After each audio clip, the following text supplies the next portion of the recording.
Okay, so this is my reaction to Verses chapter 23.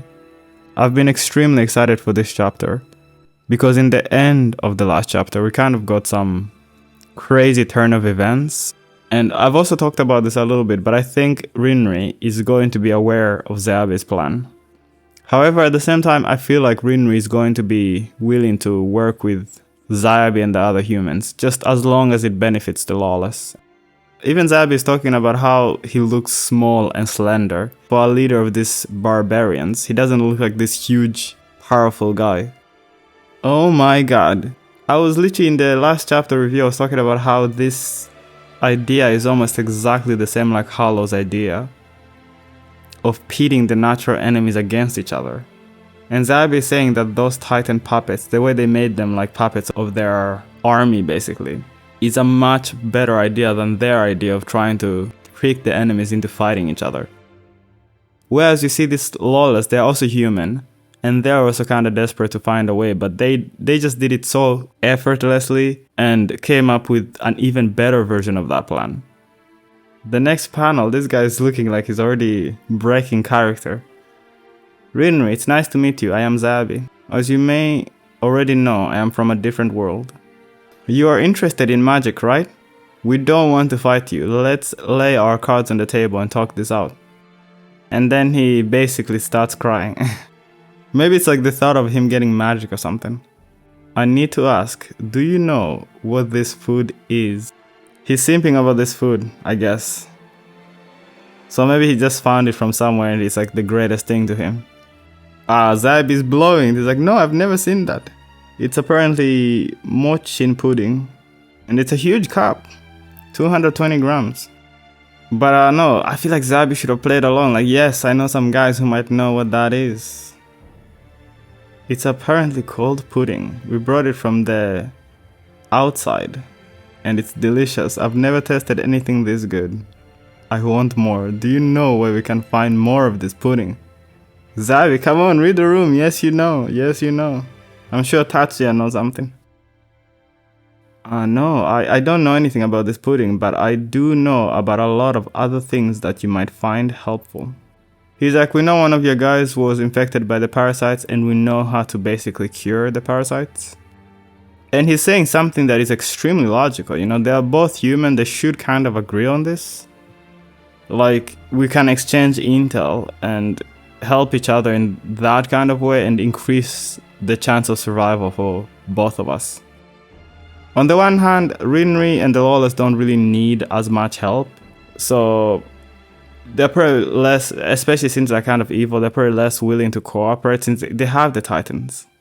But to be fair, Zeabi and these guys also have some useful intel as well. You mean when humans turn into monsters? Like, some of our guys started acting real weird after that. We abandoned them and burned every last one of them. Exactly as I thought. He's saying, you think that's important enough to start negotiating with me? Damn, he pulled out a Glock, or a pistol of some kind. Then you can just die. Oh my god. Oof. Ruthless bastard. Yeah, I should have for sure played that pudding card though. Wow, it seems like he's completely changed his tune. He's like, oh, the world has changed. I might have shot you back then, but the world has completely changed. And cooperation is key, so basically it's better if we change with the world. This guy is like shifting from this like super jokey attitude to all of a sudden like serious and menacing in the next panel. I was actually just recently rewatching like The Dark Knight, and you had the Joker there who had like crazy high intelligence. 1 second he was serious, the next second he was like playful and dancing and singing. I wonder if this is like one of those like crazy geniuses. And it seems like even Zeabi here is trying to get a read on him. So we're transported back to where he left the rest of the group. He said he set off a magic firework if the negotiations went well. But if it doesn't, then we'll have to leave quick. Masayoshi, I will do well to remember his name. This guy seems like he could for sure fit in with the Lawless. Which makes me think that like he could be the one to actually match the Lawless when it comes to just their plans and all the stuff they might do. He might be able to read them better than anyone else. And here he's saying that he has an idea. Okay, so Zab is already even making demands here. He's like, if you want to cooperate with us, you'll have to answer a few questions first. Well, one question, actually. I saw that you've got Titans under your control. How did you manage that? The Titan weapons. And he's like, okay, I'll spill. So they found a Titan baby. Damn, they're out here whipping it. Ooh. I don't know why that's kind of crazy to me. Although here he's saying that the baby was really malnourished, so we gave it food and a place to sleep. But that's not what the picture shows though. Wow, that's crazy. So apparently the Titans really care about family. And they came all the way looking for that baby, which for sure does not look like they were treating the baby well. But once the Titans arrived, they were so happy to see their baby and everything that they were willing to work with the humans, the Lawless, just to repay the kindness of the Lawless apparently. They were even willing to put up with the experiments from the Lawless, from some devices they had found from some dead robots or destroyed robots. But this seems like an obvious lie though, because the images and everything shows that they were torturing the baby and everything. So I don't know why the Titans would have helped, but who knows. Wow, apparently they even found some other crazy toys. A soul sucker. It seems like some kind of gun, essentially, that runs on life itself. And it uses the power of curses, whatever that means. So they're called soul containers. I don't know what this device is, but it seems a little OP. How does something like this exist? And from what world would it be? At first I thought it was from the cursed world. However, I didn't remember that there was this kind of crazy technology involved in that world. Ah, okay, so it's just a basic gun. It steals life from a small animal, and it can shoot it into a single shot. It may look tiny, but it's as powerful as an anti-material rifle. Is it antimatter? Do they have antimatter rifles? I'm assuming that would be from the Mecha Ordnance world. That would be Kyla and all of those guys. I didn't remember they had antimatter, but antimateria is what he's calling it though. That's not as impressive as I thought. Initially, I thought this is some kind of weapon where if he shoots you with it, it sucks out your soul. Like imagine, that would be way too broken. I was not feeling that kind of OP ability. So it can only absorb the soul of small animals or creatures that choose to give up their souls. I love how Zab is asking the exact same questions that I have. Is it from the cursed lands? You know about the robots too? You seem quite knowledgeable. I know, right? It's insane how smart these guys are. We've done our own experiments and asked the right people. I'm quite the curious type. I bet you're quite the evil type as well. But Gore is such a cool character though. I wish they hadn't just made him some second in command to someone. I wish he would have been like some other leader, some other Lawless leader. Because I think there's like 7 groups of the Lawless.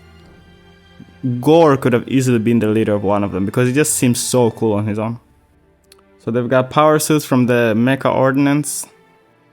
They even have the stimulant from the Titan's crown. The one that makes the Titans go crazy powerful.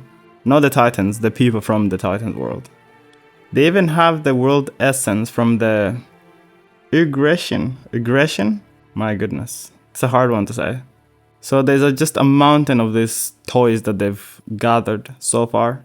They just seem way more resourceful than these other humans. So, Rinri is like, it's not fair that you get to ask all these questions. So how about you answer one of mine? It's about this sword. Oh damn, is that the Sword of Heroes? That's a hero's blade. I have a feeling it's got some hidden power, but even after running electricity through it, or feeding it blood, it did jack shit. Do you know how to use it? That's a holy blade from our world. It can only be used by a chosen hero. It reacts to the user's mental energy to emit mana. Now, where did you get that sword from? Imagine if he's the one who took out one of these heroes. Damn. Apparently it belonged to some cute hero called Kani. No chance she gave that up on her own free will. I didn't even know there were some female heroes. I didn't remember that. Her party got destroyed before she could even reach the castle of her demon lord. The roaches were the offspring of the demon lord himself. Insanely powerful, and there was just so many of them. Okay, so he's clearly lying. He's saying that she handed the blade over herself. But in the image, it shows that they threatened her and killed a bunch of... I don't know if it's her they killed or her people. Maybe it's her they shot. Along with the responsibility to avenge the demon lord. Damn, these guys really are just straight up liars and evil people.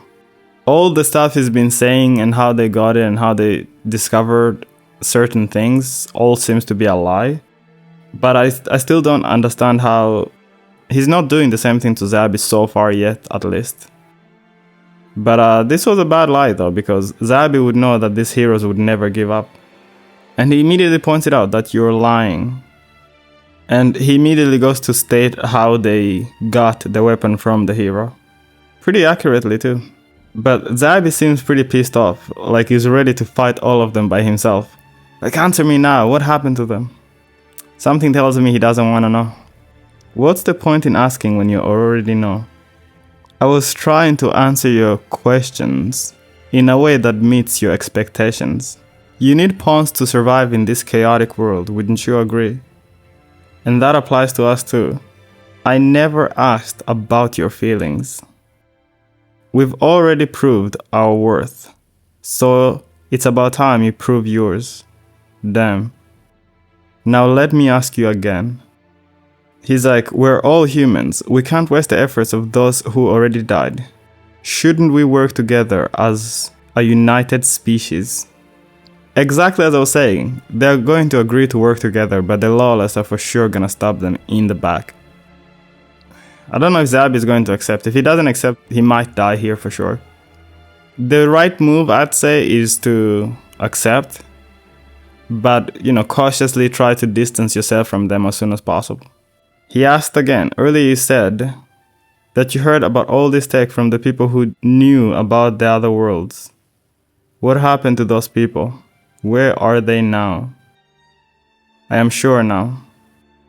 These men are strong because they abandoned parts of their humanity.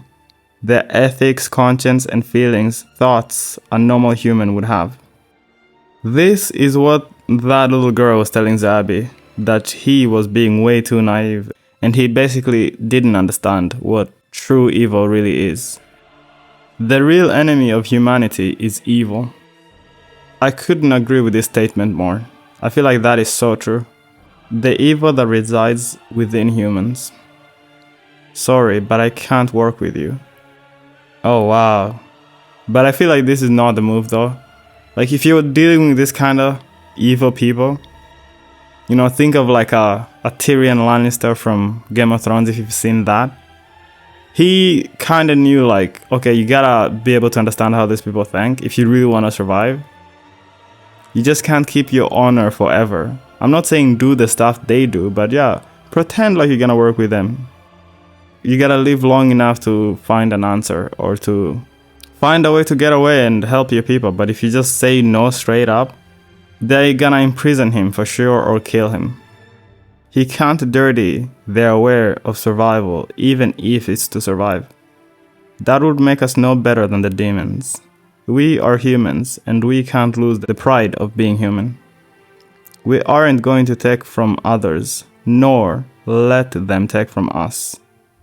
We struggle and fight against the world as human. And he's saying that I'm sure that's what my little brother would say. He's sounding awfully a lot like someone who's about to die. I feel so sad. But come on, we can't lose Zabi this early. We just can't. Brother? Who's your little bro, huh? He's a hero. Is that so? That's too bad. Then this marks the end of our little chat. Right in my hand is a baby parasite locked in magic. I can set this thing free with my mind alone. I've already strengthened it with magic. No one can stop it once it's free. None of us will get out of this alive, out of here alive. So if you want to leave, then let me go right now. This is what I was thinking. I feel like they're gonna for sure be ready for this. Igor is like, ugh, what a pain in the ass. My, you sadden me. Why does he sadden you? Just let him go. What will happen to the other worlders that we're keeping here? Are you sure? The parasite will strip us humans of what pride we have. This is actually kind of funny. Or do you think that just because we're a little forceful, we're not humans anymore? Just because they're a little forceful, that's crazy. How sad indeed. To be taken over by parasite and be stripped of our humanity until we die. And then he's like, do it. I'm not picky. I will do anything to get what I want. So prove to me that we're one and the same. This guy is so crazy. I feel like Zabi will for sure do it. For sure. If he has no other choice. Is this your only plan? To threaten me with a weapon you don't even plan on using? I've heard you've got an army of 3,000 strong. So I was hoping for some fun. But after watching you lot for the last few days and seeing your reaction here, it's clear that your people are no threat to us. Thanks for the info. Sheesh, what a menacing guy. Ay. Like, he's a great villain at this point. Maybe he didn't quite expect this, but it seems like he's ready to deal with it. Now, I wouldn't think twice before we take everything you've got. It seems like Masayoshi is taking command here. He has a plan and he's ready for the attack and everything. And Masayoshi is thinking and saying that they should just go, which is probably a good move. If Zabi can manage to escape, he can just go on his own. I mean, he's a very powerful mage. I'm sure he could survive on his own for a while. However, it seems like there's a bear that is attacking everyone all of a sudden. It's a bear. It's a bear. Kill it. They know what a bear is, okay? That tells us something about their world, I guess. Although I don't know why a bear should be a big deal for them. If it's just a regular bear, they have like machine guns. And AK-47, every single one of them. They should gun down that bear pretty easily. So I don't know why they're making such a big deal out of it. Zabi makes a smoke screen. The bear might actually help him escape here. And thankfully, it's not just a regular bear. Because this means it's actually going to be a pretty cool fight between the bear and the titans and all these guys. A baby tyrant bear. An angry mother bear is coming after us. Oh my god, that thing is huge. Gia's wrath, wild beast of the Crimson Forest. And that's where the chapter ends. Masayoshi with his stroke of genius. As I suspected, he will be the one to help everyone against the Lawless. You know, I was just talking about how the Lawless are these punks, basically, who are...